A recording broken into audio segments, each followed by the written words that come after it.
नमस्कार, आप सभी लोगों का स्वागत है राइस स्मार्ट हिंदी के प्लेटफॉर्म पर। आज एक बहुत महत्वपूर्ण टॉपिक लेकर के आया हूं।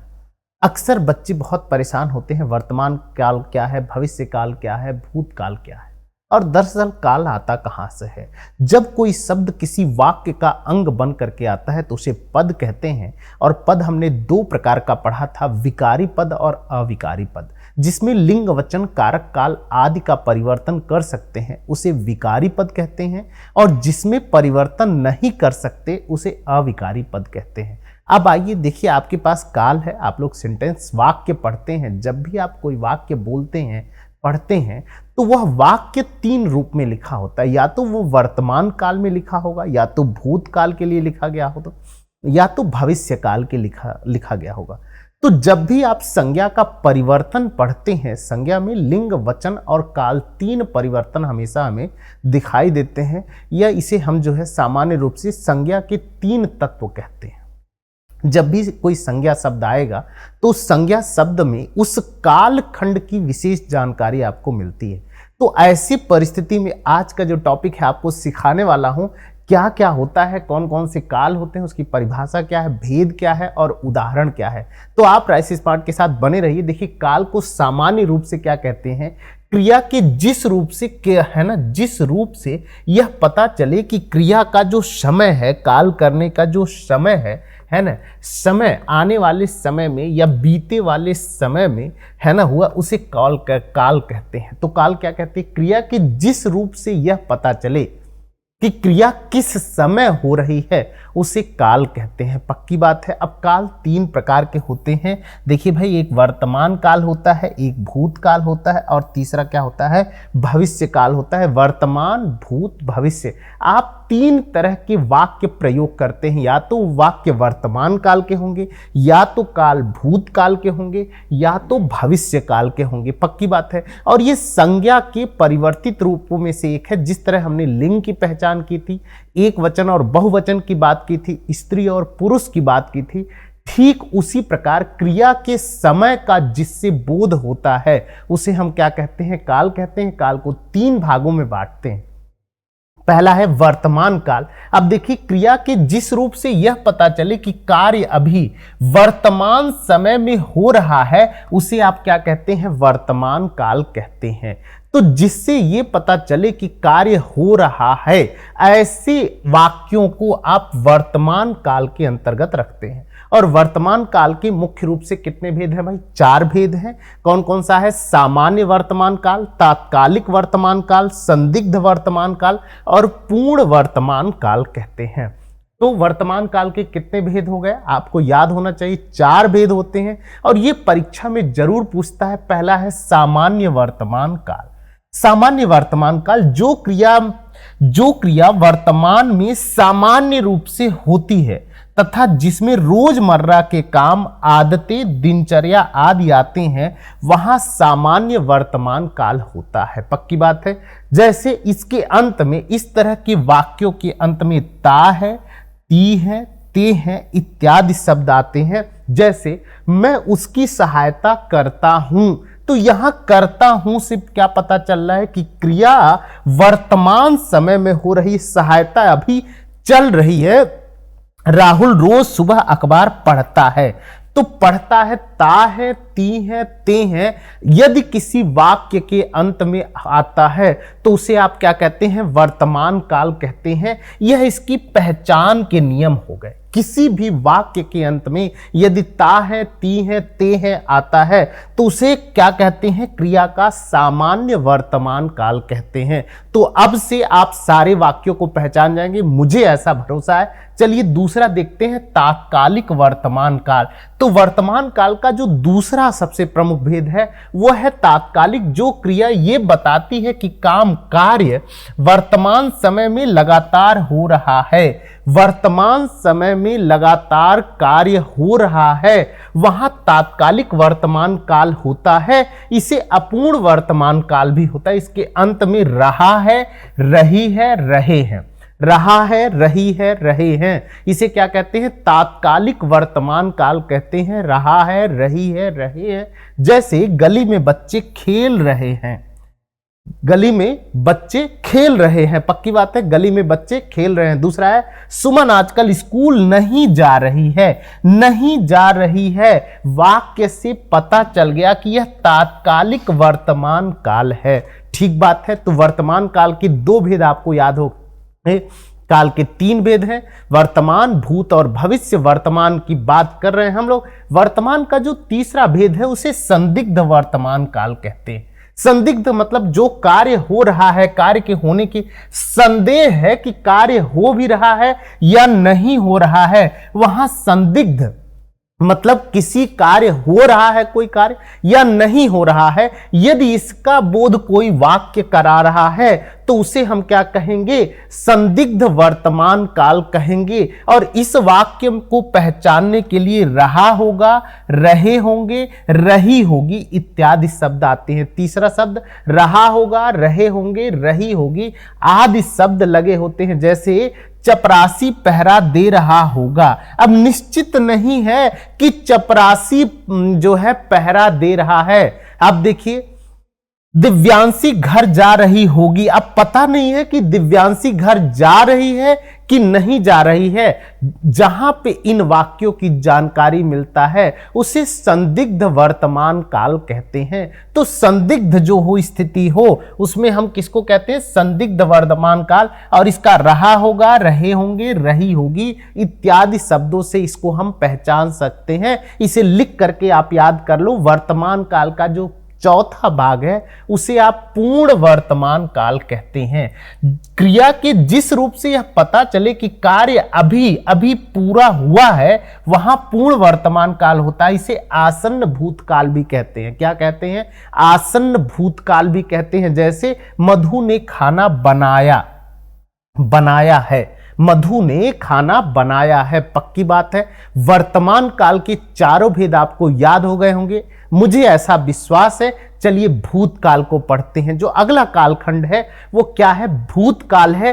क्रिया के जिस रूप से यह पता चले कि कार्य अभी बीते हुए समय में हुआ है वहां भूतकाल होता है। तो जब कोई कार्य अभी जो है भूत में हुआ हो, है ना, वर्तमान से पहले की बात जो थी उसे क्या कहते हैं? भूतकाल कहते हैं। उसके मुख्य रूप से 6 भेद होते हैं। कौन कौन सा होता है भाई? सामान्य भूतकाल, आसन्न भूतकाल, पूर्ण भूतकाल, संदिग्ध भूतकाल, अपूर्ण भूतकाल और हेतुमत भूतकाल। पहला देखिए क्या है? सामान्य भूतकाल को पहचानने के लिए क्या है भाई? देखना, इसके अंत में जो शब्द आएंगे उसी से आप पहचान जाएंगे।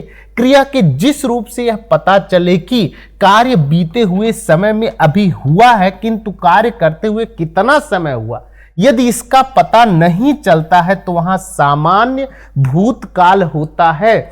इस वाक्य के अंत में या, ये, रा आदि शब्द लगे होते हैं। जैसे मैं दिल्ली गया, राम ने रावण को मारा, पक्की बात है। अध्यापक ने पाठ पढ़ाया, राजू ने चित्र बनाया। तो या और रा शब्द यदि किसी वाक्य में अंत में आता है तो उसे सामान्य भूतकाल कहते हैं। क्या कहते हैं मेरे बच्चों?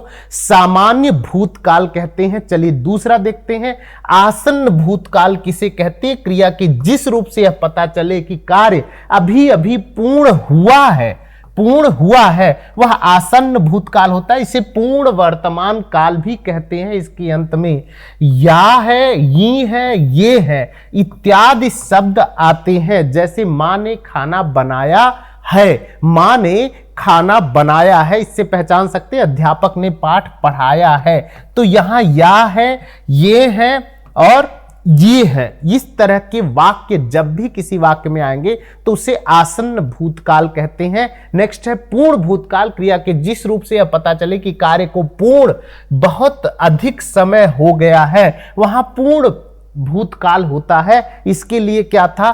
थी, ये थे, याद रख लेना। अध्यापक ने पाठ पढ़ाया था, माँ ने खाना बनाया था, दीदी बाजार गई थी। इस तरह के शब्द यदि किसी वाक्य में आते हैं तो उसे पूर्ण भूतकाल के रूप में हम रखते हैं। लिख के इसे भी याद कर लो, परीक्षा में हमेशा पूछता है। नेक्स्ट है संदिग्ध भूतकाल, क्रिया के जिस रूप से संदेह हो कि कार्य बीते हुए समय में हुआ है या नहीं, वहां संदिग्ध भूतकाल होता है। इसके अंत में या होगा, ये होंगे, ये होंगी, चुका होगा, चुके होंगे, चुकी होंगी इत्यादि आता है। जैसे अध्यापक ने पाठ पढ़ाया होगा, दुकान बंद हो चुकी होगी, दिनेश स्कूल गया होगा, होगी, होगा, है ना, चुका होगी, चुकी होंगे, चुके होंगे इत्यादि शब्द आते हैं। ऐसे वाक्यों को संदिग्ध भूतकाल के रूप में हम स्वीकार करते हैं। ठीक बात है।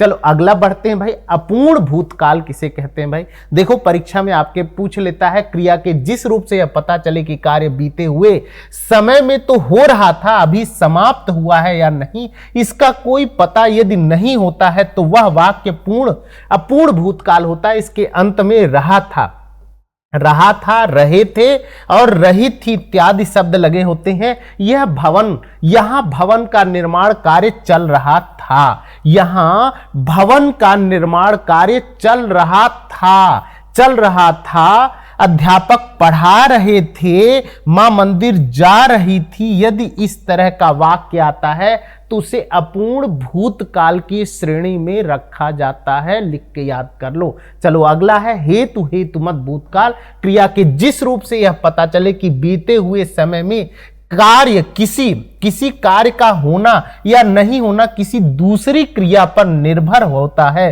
तो वहां हेतु माने होता है कारण। एक कार्य के साथ ही दूसरा कार्य जुड़ा हुआ होता है। यदि पहला कार्य होगा तो दूसरा कार्य होगा। यदि मोहन घर चला जाता तो राकेश दिल्ली जा पाता। यदि तुमने उसकी पुस्तक नहीं चुराई होती तो वह भी पास हो जाता, जा पाता। इस तरह के शब्द यदि किसी वाक्य में आते हैं, एक क्रिया दूसरी क्रिया पर, हेतु माने होता है कारण, एक कारण से दूसरा कारण जुड़ा हुआ होता है, इसीलिए इसे हेतुमत भूतकाल के रूप में जाना जाता है। पक्की बात। तो यहां भूतकाल के 6 भेद होते हैं। आपने 6 भेद पढ़ा, उसके उदाहरण पढ़े, उसको देखो, समझने का, याद करने का, पता करने का आपने तरीका सीख लिया। अब देखिए भविष्यकाल, सभी लोग भविष्य की बात करते हैं। तो क्रिया के जिस रूप से यह पता चले कि कार्य आने वाले समय में संपन्न होगा, वहां भविष्यकाल होता है। तो भविष्यकाल कहां होता है? जहां पर कोई वह कार्य आगे भविष्य में संपन्न होने वाला है। इसके देखो 3 भेद होते हैं, सामान्य भविष्यकाल, हेतुमत भविष्यकाल और संभाव्य भविष्यकाल होता है। पहला है सामान्य भविष्यकाल के रूप में, क्रिया के जिस रूप से भविष्य में होने वाले रोजमर्रा के काम, आदतें, दिनचर्या आदि का पता चले, वहां सामान्य भविष्य काल होता है। गागेगी गे आदि शब्द लगे होते हैं। सुधा कल से स्कूल जाएगी, यहां मेरा मकान बनेगा। तो गागेगी यदि किसी वाक्य में आता है तो वह वाक्य भविष्य काल का होगा और भविष्य में ही सामान्य भविष्य काल का होगा। लिख के याद कर लो इसको भी। नेक्स्ट देखो संभाव्य भविष्य काल। तो क्रिया के जिस रूप से कार्य के भविष्य में होने की संभावना व्यक्त की जाती है, वहां संभाव्य भविष्य काल होता है। अब इस स्थिति में क्या होता है? शायद, संभवतः, हो सकता है आदि शब्द लगते हैं। शायद, संभवतः, हो सकता है आदि शब्द लगते हैं। शायद इस माह के अंत में परीक्षा हो जाएगी।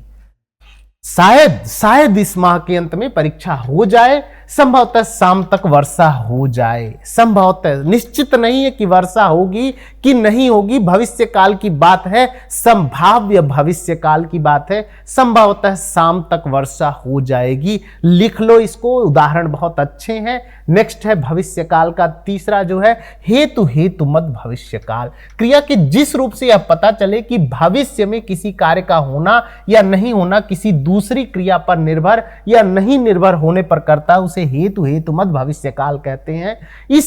वह इसी तरह मेहनत करेगी तो अवश्य फेल हो जाएगी। अब फेल लिख दो भैया, फेल हटा दो, मैं तो मजाक कर रहा था, पास हो जाएगी। वह यदि इसी तरह मेहनत करेगी तो अवश्य ही पास हो जाएगी। पक्की बात है। क्यों फेल कराना किसी को। आप सब तैयारी कर रहे हैं तो पास करने के लिए कर रहे हैं ना। कौन ऐसा है जो पढ़ाई करता है और फेल होना चाहता है। ठीक है, यदि इस बार बारिश अच्छी होगी तो फसल भी अच्छी होगी। यदि इस बार बारिश अच्छी होगी तो सही बात है, फसल भी अच्छी होगी। तो यहां भविष्य काल का हेतु मद भविष्य काल आपने पढ़ा और सीखा। तो आप कालखंड को किसी भी संज्ञा या किसी भी क्रिया का जो स्वरूप है वो जब निर्धारित आप करते हैं तो आप लिंग वचन काल से करते हैं। तो काल 3 प्रकार के होते हैं और यह क्रिया पर आधारित होते हैं। चलो भाई अब देखते हैं। यदि ऐसे ही हिंदी व्याकरण आपको सीखना है, जानना है, समझना है, प्रश्नों को हल करना है, इस समय मैं 11:15 से लेकर के 12 बजे तक सोमवार, मंगलवार और बुधवार आपके बीच में लेकर के आता हूं। 11:15 से लेकर के 12 बजे तक प्रश्न जो है प्रैक्टिस सेट करने के लिए। ठीक है, अब सभी टॉपिक वाइज बांट दिया है मैंने। एक एक टॉपिक के 200 प्रश्न के आसपास हम लोग करते हैं, लिखते हैं, याद करते हैं, तैयार करते हैं, उनके नियमों को समझते हैं। यदि आप ऐसा कुछ आपको हिंदी में कोई समस्या आ रही है तो आप हमारे साथ जुड़िए। मैं हिंदी व्याकरण से संबंधित समस्याओं का करूंगा आपका समाधान। अब एक खास बात है कि यदि आप लोग SSC CGL की तैयारी करना चाह रहे हैं 2024 में और आप कुछ करना चाह रहे हैं तो आप हमारे मैथ कोर्स के लिए ज्वाइन कर सकते हैं। स्पेशल बैच चल रहा है, रीजनिंग प्लस GS का एक बैच चल रहा है और इसी प्रकार ठीक इसी प्रकार हमारा इंग्लिश का एक बैच चल रहा है। अब देखो, जो बच्चे तैयारी करते हैं किसी भी कॉम्पिटिटिव एग्जामिनेशन की, मैथ, इंग्लिश, रीजनिंग और GS ये कंपलसरी टॉपिक आपके हो जाते हैं। ये आपको पढ़ना ही होता है। तो आप लोग यदि एक विषय जिस अध्यापक का आपको जो अच्छा लग रहा है, पहली बार ऐसा हो रहा है, यदि आप मैथ पढ़ना चाहते हैं हंसराज सर के साथ तो आप केवल मैथ में एडमिशन ले लीजिए। यदि आप में कोई इंक्वायरी करना चाहते हैं, कुछ पूछना चाहते हैं तो यहां हमारा नंबर दिया हुआ है। राइस स्मार्ट का एप्लीकेशन डाउनलोड करिए, वहां पर आइए, कमेंट बॉक्स में आपको बहुत सारे वीडियोग्राफ्स मिल जाएंगे, वीडियो मिल जाएंगे पढ़ने के लिए टॉपिक वाइज, प्रैक्टिस सेट मिल जाएंगे, टेलीग्राम लिंक आप शेयर कर लीजिए, उससे आपको PDF जो रोजाना पढ़ाया जाता है वो मिल जाएगा। तो ये इतनी बहुत सारी बातें हैं जो आपको बतानी थी, मैंने बता दी है। इसी के साथ आज की कक्षा का लेते हैं विराम। बहुत बहुत धन्यवाद।